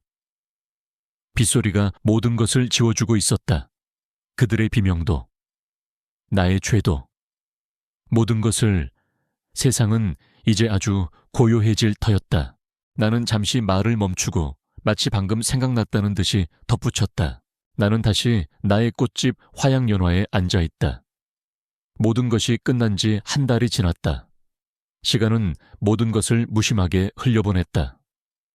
텔레비전에서는 더 이상 그들의 사고 소식이 나오지 않았다. 세상은 새로운 비극과 새로운 가십으로 빠르게 넘어가고 있었다. 사람들은 나를 비운의 여인이라고 불렀다. 한순간에 남편과 가장 친한 친구를 모두 잃은 가엾은 여자. 가게를 찾아온 손님들은 꽃을 사는 대신 위로를 건넸다. 사장님 힘내세요. 시간이 약일 거예요. 나는 그들에게 희미하게 웃으며 고개를 끄덕였다. 걱정해 주셔서 감사합니다. 내 영인은 완벽했다. 그 누구도 내 미소 뒤에 숨겨진 거대한 공허를 눈치채지 못했다. 오늘 밤도 나는 가게에 홀로 앉아 있다. 창밖은 어둡고 세상은 고요하다. 나는 일장에서 그랬던 것처럼 검은 장미, 블랙 바카라의 가시를 다듬고 있다. 석걱. 가위날이 줄기를 스치는 소리만이 정적을 채운다. 나는 문득 유리창에 비친 내 모습을 본다. 텅 빈 눈동자를 가진 낯선 여자가 나를 바라보고 있다. 저 여자는 누구일까? 나는 누구일까? 나는 복수에 성공했다. 나는 그들을 지옥으로 보냈다. 하지만 그들은 영원히 모를 것이다. 그들이 내게서 떠나간 바로 그 순간, 나 역시 그 지옥에 영원히 갇혀버렸다는 사실을. 나의 화양연화, 내 인생의 가장 아름다웠던 시간은 그렇게 끝이 났다. 영원히 경찰 조사는 간단하게 끝났다. 나는 참고인으로 몇 차례 조사를 받았을 뿐이다. 나는 눈물을 흘리며 그날 밤에 끔찍했던 파티와 그들이 싸우고 뛰쳐나가던 마지막 모습을 증언했다. 그저 두 사람이 바람이라도 쐬러 간 줄 알았어요. 그렇게 심하게 싸우고 나갔는데, 제가 붙잡았어야 했는데, 제가 말렸어야 했는데, 모든 게 제 탓인 것만 같아요. 내 증언은 모든 정황과 맞아떨어졌다. 사고 차량의 브레이크에서는 약간의 마모가 발견되었지만 그것은 사고의 직접적인 원인으로 보기 어려웠다. 결국 그들의 죽음은 악천후 속 과속 및 운전 미숙으로 인한 비극적인 사고로 종결되었다. 나는 법적으로 완벽하게 깨끗했다. 세상의 눈에 나는 가장 큰 피해자였다. 그리고 나는 은서를 향해 돌아섰다. 그녀는 바닥에 주저앉아 짐승처럼 울부짖고 있었다. 은서야, 내 소울메이트, 나는 네가 힘들 때마다 함께 울어주었고 기쁠 때마다 내 일처럼 축하해 주었지. 그런데 너는 내 등 뒤에 칼을 꽂았구나. 그것도 가장 고통스러운 방식으로. 나는 복수에 성공했다. 나는 그들을 지옥으로 보냈다. 그들이 쌓아 올린 모든 것을 무너뜨렸고 그들의 존재 자체를 세상에서 지워버렸다. 나를 배신한 대가는 그렇게 처절하게 치러졌다. 하지만 그 다음은 무엇이었을까? 복수라는 거대한 목표가 사라진 나의 삶은 텅 비어 버렸다. 나를 살게 했던 지독한 증오가 사라지자 나를 지탱해 주던 모든 것이 함께 무너져 내렸다. 나는 혼자 남았다. 지원과 함께 꾸몄던 우리의 사랑이 담겨 있다고 믿었던 하얀 집은 유령의 집처럼 휑했다. 밤이 되면 나는 텅 빈 거실 소파에 앉아 있곤 했다. 그러면 어디선가 그들의 웃음소리가 들려오는 것 같았다. 거실에서는 지원의 목소리가, 부엌에서는 은서의 목소리가. 그들은 보이지 않는 유령이 되어 내 집을, 내 삶을 떠돌고 있었다. 그날 밤 나는 모든 것을 내려놓고 정원으로 향했다. 달빛이 쏟아지는 가운데 나는 미리 준비해둔 꽃다발을 들고 있었다. 평소 같았으면 따뜻하고 화사한 색깔의 꽃들로 가득했을 텐데 오늘은 아니었다. 꽃다발은 온통 검은색과 흰색으로 이루어져 있었다. 순결을 상징하는 하얀 리시안시어스와 죽음을 의미하는 검은 장미. 그리고 그 사이사이에 숨겨진 백합. 백합은 순수와 아름다움을 상징하지만 동시에 고결함과 비극적인 슬픔을 동시에 품고 있는 꽃이었다. 이 꽃다발은 우리의 관계를 그대로 보여주는 것 같았다. 겉으로는 순수하고 아름다워 보이지만 그 속은 이미 죽음과 비극으로 가득 차 있었다. 나는 더 이상 꽃의 향기를 맡을 수 없었다. 수천 송이의 꽃에 둘러싸여 있어도 내 코는 아무것도 느끼지 못했다. 아름다운 색깔들은 모두 빛바랜 흑백 사진처럼 보였다. 한때 나에게 가장 큰 위안이었던 나의 꽃집은 이제 나를 가두는 가장 아름다운 감옥이 되었다. 나는 이겼다. 하지만 나는 모든 것을 잃었다. 남편, 친구, 그리고 나 자신. 복수라는 이름의 악마는 그들의 목숨을 대가로 나의 영혼을 가져가 버렸다. 나는 더 이상 웃는 법도, 우는 법도 잊어버렸다. 내 안에는 아무런 감정도 남아있지 않았다. 아, 맞다. 내 차, 지난번에 나한테 브레이크가 좀 밀리는 것 같다고 했지. 내가 혹시 몰라서 내일 아침으로 정비소 예약해뒀는데 잊지 말고 꼭 가봐. 빗길에는 특히 위험하니까. 나는 다시 나의 꽃집 화양연화에 앉아있다. 모든 것이 끝난 지 한 달이 지났다. 시간은 모든 것을 무심하게 흘려보냈다. 텔레비전에서는 더 이상 그들의 사고 소식이 나오지 않았다. 세상은 새로운 비극과 새로운 가십으로 빠르게 넘어가고 있었다. 사람들은 나를 비운의 여인이라고 불렀다. 한순간에 남편과 가장 친한 친구를 모두 잃은 가엾은 여자. 가게를 찾아온 손님들은 꽃을 사는 대신 위로를 건넸다. 사장님 힘내세요. 시간이 약일 거예요. 나는 그들에게 희미하게 웃으며 고개를 끄덕였다. 걱정해 주셔서 감사합니다. 내 영희는 완벽했다. 그 누구도 내 미소 뒤에 숨겨진 거대한 공허를 눈치채지 못했다. 나는 정원의 한쪽 구석에 놓인 작은 테이블에 꽃다발을 올려두고 2개의 샴페인 잔을 채웠다. 한 잔은 지원을 위한 것이었고 다른 한 잔은 은서를 위한 것이었다. 그리고 나는 내 잔을 채웠다. 이것은 건배가 아니라 그들의 추악한 관계에 대한 나의 마지막 축배였다. 나는 그들이 언제 올지 알 수 없었다. 그들은 지금쯤 서로에게 화를 내며 그들의 파멸을 가져온 익명의 적에 대해 이야기하고 있을 것이다. 나는 그들의 불안과 고통을 상상하며 조용히 미소 지었다. 경찰 조사는 간단하게 끝났다. 나는 참고인으로 몇 차례 조사를 받았을 뿐이다. 나는 눈물을 흘리며 그날 밤에 끔찍했던 파티와 그들이 싸우고 뛰쳐나가던 마지막 모습을 증언했다. 그저 2 사람이 바람이라도 쐬러 간 줄 알았어요. 그렇게 심하게 싸우고 나갔는데 제가 붙잡았어야 했는데 제가 말렸어야 했는데 모든 게 제 탓인 것만 같아요. 내 증언은 모든 정황과 맞아떨어졌다. 사고 차량의 브레이크에서는 약간의 마모가 발견되었지만 그것은 사고의 직접적인 원인으로 보기 어려웠다. 결국 그들의 죽음은 악천후 속 과속 및 운전 미숙으로 인한 비극적인 사고로 종결되었다. 나는 법적으로 완벽하게 깨끗했다. 세상의 눈에 나는 가장 큰 피해자였다. 그들의 사랑은 배신이 발각되는 순간 끝났다. 그 자리에 남은 것은 서로의 약점을 물어뜯는 2마리의 상처 입은 짐승뿐이었다. 그들은 서로의 머리채를 잡고 욕설을 퍼부으며 지난 2년간의 밀회가 얼마나 어리석고 추한 것이었는지를 스스로 증명하고 있었다. 나는 복수에 성공했다. 나는 그들을 지옥으로 보냈다. 그들이 쌓아올린 모든 것을 무너뜨렸고 그들의 존재 자체를 세상에서 지워버렸다. 나를 배신한 대가는 그렇게 처절하게 치러졌다. 하지만 그 다음은 무엇이었을까? 복수라는 거대한 목표가 사라진 나의 삶은 텅 비어버렸다. 나를 살게 했던 지독한 증오가 사라지자 나를 지탱해주던 모든 것이 함께 무너져 내렸다. 나는 혼자 남았다.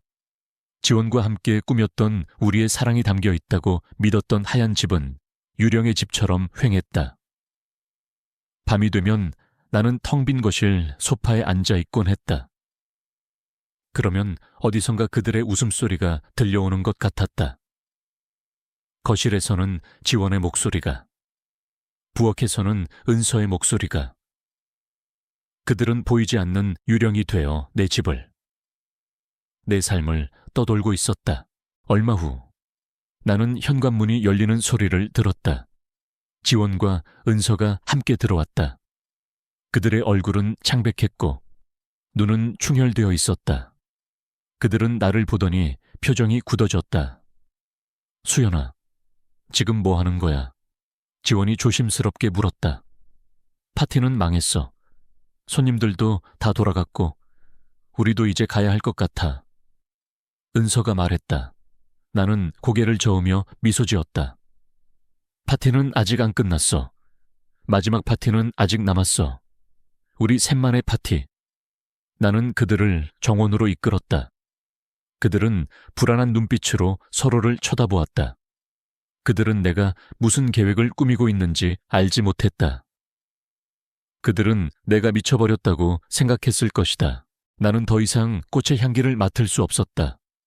수천 송이의 꽃에 둘러싸여 있어도 내 코는 아무것도 느끼지 못했다. 아름다운 색깔들은 모두 빛바랜 흑백 사진처럼 보였다. 한때 나에게 가장 큰 위안이었던 나의 꽃집은 이제 나를 가두는 가장 아름다운 감옥이 되었다. 나는 이겼다. 하지만 나는 모든 것을 잃었다. 남편, 친구, 그리고 나 자신. 복수라는 이름의 악마는 그들의 목숨을 대가로 나의 영혼을 가져가 버렸다. 나는 더 이상 웃는 법도, 우는 법도 잊어버렸다. 내 안에는 아무런 감정도 남아있지 않았다. 내 말은 악마의 속삭임이었다. 그것은 염려의 말이 아니었다. 그것은 저주였다. 그들의 뇌리에 공포의 씨앗을 심는 마지막 한마디였다. 나는 그들의 브레이크에 손을 대지 않았다. 그럴 필요가 없었다. 나는 그들의 마음에 브레이크를 걸었다. 이제 그들은 차가 미끄러질 때마다, 코너를 돌 때마다, 브레이크를 밟을 때마다 내 말을 떠올리게 될 것이다. 브레이크가 밀린다는 공포에 사로잡히게 될 것이다. 오늘 밤도 나는 가게에 홀로 앉아 있다. 창밖은 어둡고 세상은 고요하다. 나는 일장에서 그랬던 것처럼 검은 장미, 블랙 바카라의 가시를 다듬고 있다. 석걱, 가위날이 줄기를 스치는 소리만이 정적을 채운다. 나는 문득 유리창에 비친 내 모습을 본다. 텅 빈 눈동자를 가진 낯선 여자가 나를 바라보고 있다. 저 여자는 누구일까? 나는 누구일까? 나는 복수에 성공했다. 나는 그들을 지옥으로 보냈다. 하지만 그들은 영원히 모를 것이다. 그들이 내게서 떠나간 바로 그 순간, 나 역시 그 지옥에 영원히 갇혀버렸다는 사실을. 나의 화양연화. 내 인생의 가장 아름다웠던 시간은 그렇게 끝이 났다. 영원히 나는 그들에게 샴페인 잔을 건네고 내 잔을 들어 올렸다. 결혼 10주년, 우정 20주년 축하해. 내 목소리는 차분했고 그들의 귀에 악마의 속삭임처럼 들렸을 것이다. 그들은 망설였다. 그들은 내가 독이라도 타놓았을까봐 두려워하는 눈치였다. 나는 그들의 불안을 읽고 웃었다. 걱정하지 마. 독은 없어. 이 샴페인은 우리의 행복한 미래를 위한 거야. 나는 그들을 안심시키고 내 잔을 단숨에 비웠다. 그들은 내 모습을 보고 안심한 듯 그들의 잔을 천천히 비웠다. 그들은 여전히 내가 순진하고 어리석은 여자라고 생각했다. 그들의 위선과 오만이 나를 더욱 강하게 만들었다.